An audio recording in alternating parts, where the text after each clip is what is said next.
আসসালামু আলাইকুম। আমার আপুরা ভাইয়েরা কেমন আছো তোমরা? আশা করি ভালোই আছো। আমিও ভালো আছি আলহামদুলিল্লাহ। আজকে দেখো তোমাদের ভাই বাজার থেকে মাছ কিনে নিয়ে আসছে।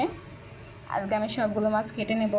আর তোমরা কিন্তু অবশ্যই আমার পাশে থাকবা আর আমাকে বেশি বেশি করে লাইক দিবা।